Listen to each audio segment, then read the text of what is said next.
Hey everybody, Andrew here from IronmanHacks, and I'm here with Doug Morris.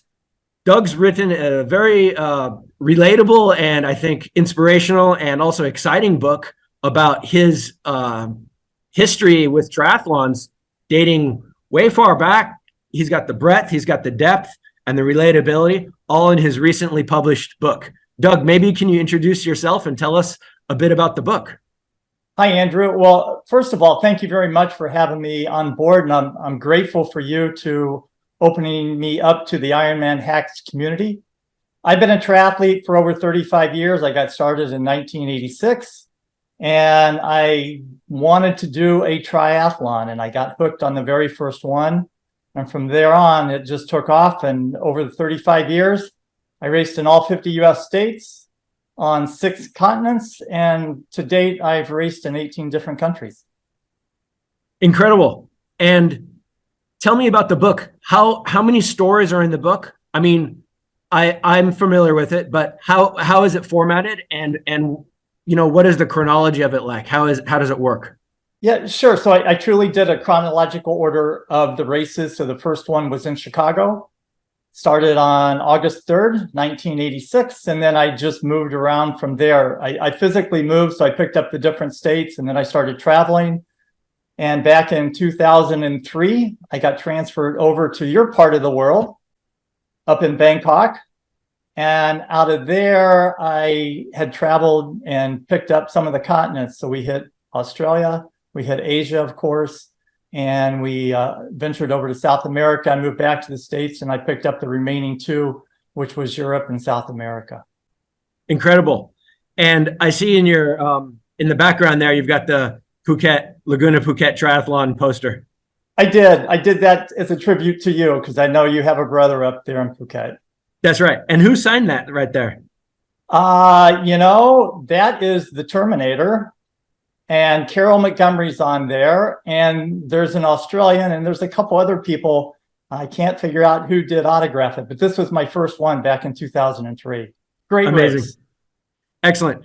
Now, in your book, one of the things I love about your book is you say, like, I can envision myself as you in so many ways. I mean, I have, I travel around, I move around, I race in lots of different countries, not as many as you, but you know, eventually I probably will cover. I mean, you're doing one in Antarctica, is that right? I'm hopefully, yes, in January of 2024. We'll see if that takes place, but I hope so. I would love to. I'd love to join you. Maybe I need a bit more cold water conditioning out here in Asia. I'm not getting used to the cold water, but you say some things in the book that actually are really resonated with me. For example, I'm just referring to the book over here. One thing that I think is great is you say, never suffer from imposter syndrome as an athlete. Recognize any issues and realize overtraining and underbelieving warps anyone's self-confidence. Right. So this is some kind of wisdom, I think, because all of us have that feeling of imposter syndrome. Do you think? Absolutely. And so a lot of this is really transferable, not only being the sport of triathlon, but also in real life, your family life, being a spouse, being a parent, just being a significant other to somebody, but it also relates to business. And so a lot of my learnings, I felt like being a triathlete made me a better husband, made me a better spouse, parent, and worker, but also being a good worker translated into having the discipline for the sport. And you really had to use time management. So a lot of that, if not all of that, is relatable to every other triathlete or a person who wants to join the sport. They have to be disciplined and have to work with their time and still be plugged into the rest of the world, right? That's right. Disciplined. You talk about training first thing in the morning as part of a critical process. That's right. That's how you do it, right? First thing in the morning. Absolutely. And you know, I'll get my workout in, and if I do nothing else for the day, I've accomplished something really big. And it kind of puts, I'm up before the family's up, and then I have family time, and then it was work time, and then it was more family time after work. And I'd like to work hard, play hard, but just like just about everybody else in the world. And we all want to have fun. And that's the critical piece out of it. So if you kind of have a to-do list for the day, you knock those things off, it's fun. That's my approach too. So I can definitely relate again. Tell me what is handlebar coaching? Okay, so I qualified for Kona with a friend that actually talked me into doing my first Ironman. And so the first Ironman I did was Ironman Utah back in 2002. And I put on these little typed out notes on my aero bars, which was drink, eat, relax, smile, have fun, and palm trees ahead. And my buddy and I were both trying to qualify for Kona.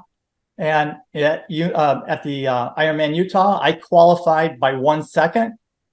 And my buddy missed qualifying by 15 seconds. That's how close we were to each other. That's how tight the competition was. And that's why it's important. We can all relate to sprinting towards the finish line. You just don't want to jog it in, because 1 second made a huge difference for me. Amazing. I feel like I should do some of that.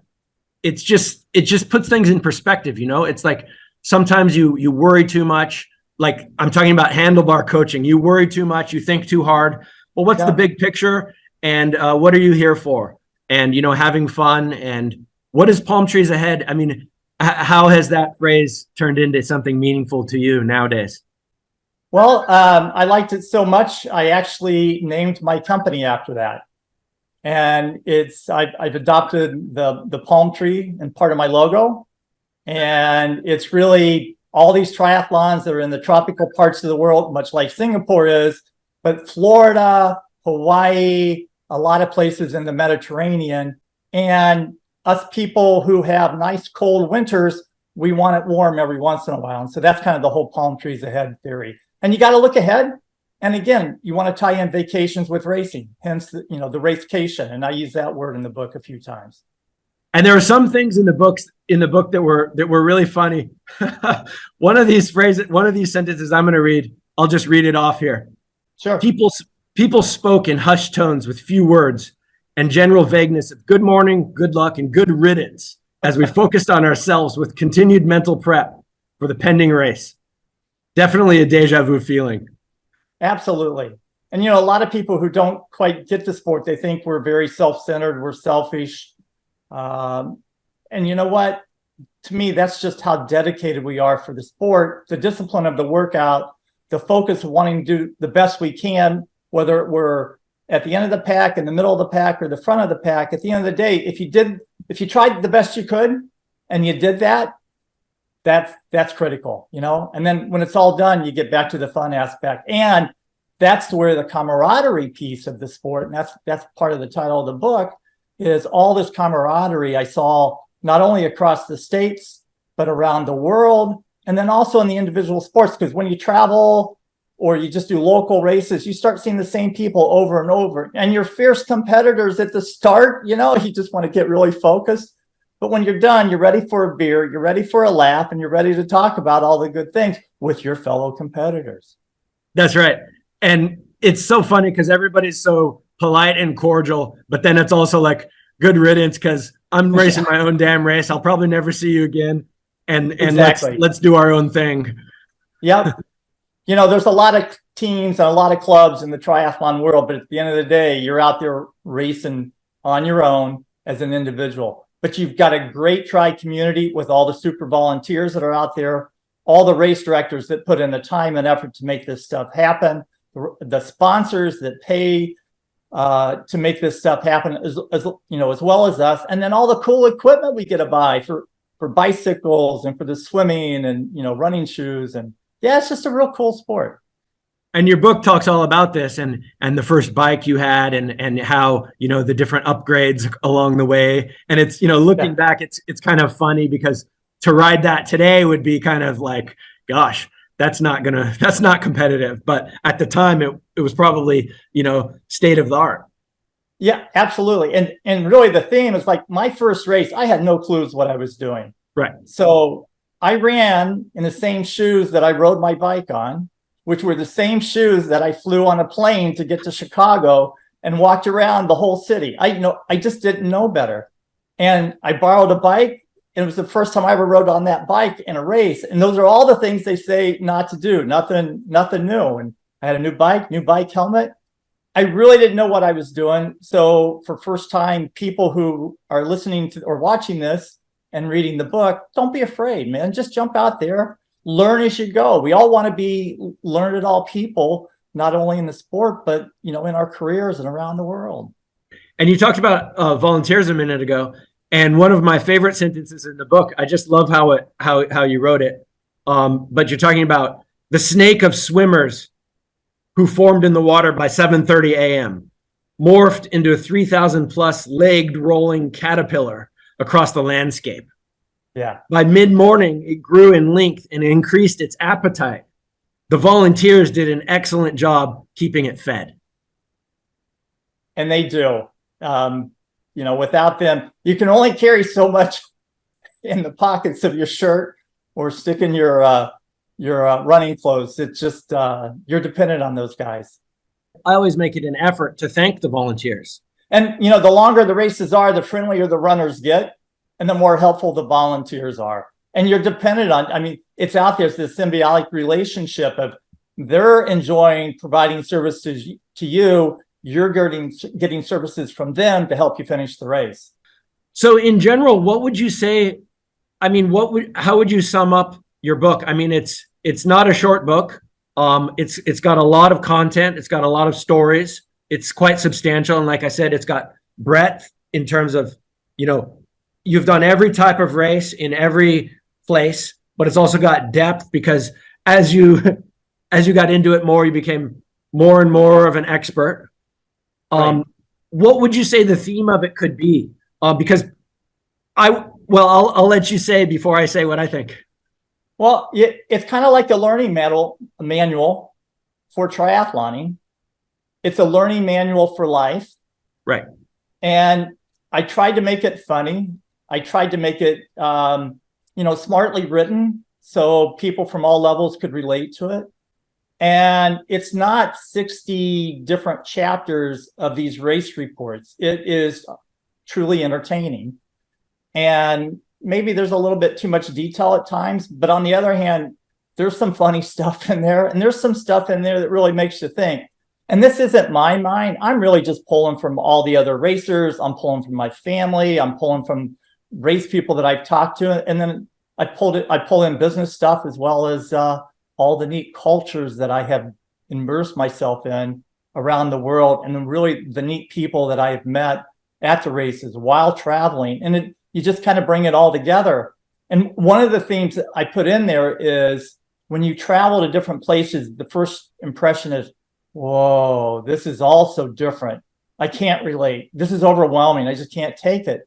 But I had a boss when I landed in Bangkok, and it was like the first day or two. He goes, Doug, don't look for all the differences. Look for all the similarities. And what you'll see is about 95% of what they're trying to do, what you're trying to do, is the same thing.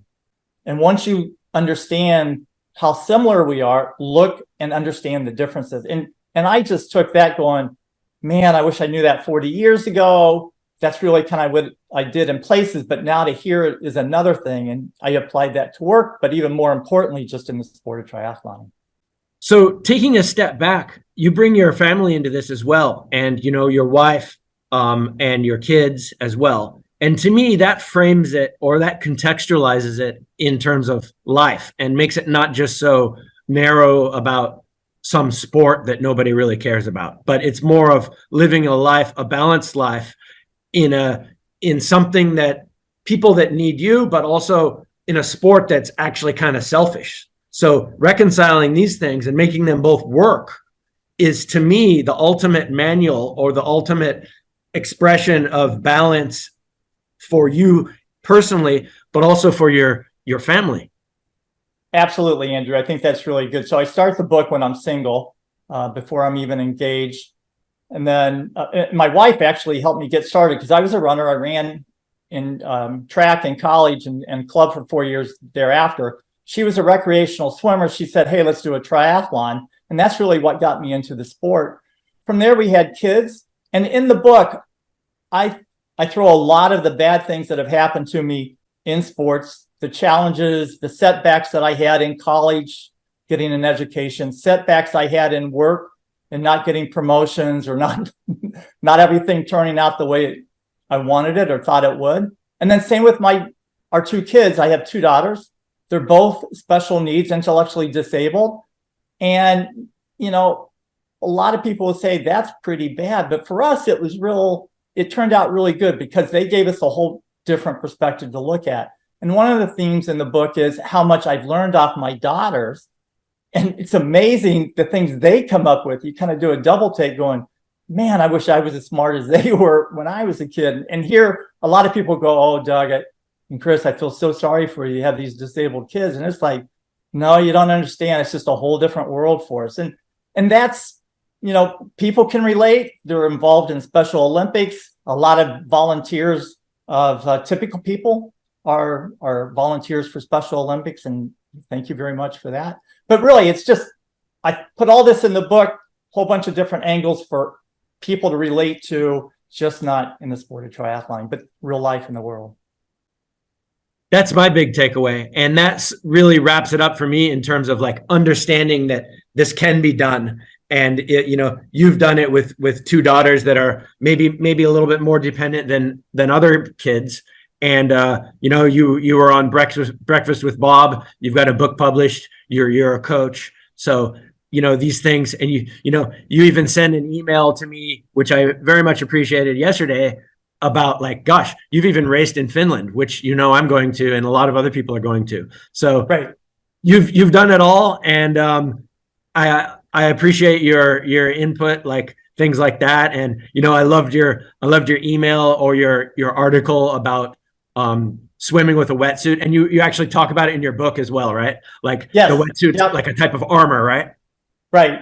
Yeah, a lot of those writings were notes that I took way back when. I kind of refined them, and then I refined them further when I added them in the book.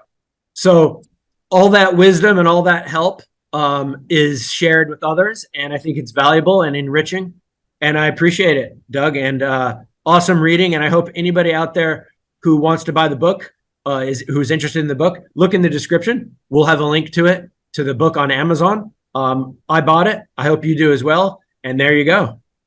Look at the cover. Trying, available on Amazon, both in paperback and on ebook version. Excellent. So subscribe, look for Doug at your races. I'm sure you'll see him for another few decades to come, probably on the podium again. And when we meet, I'd love to hear your stories because I'm almost running out of my own. That'd be really good to hear.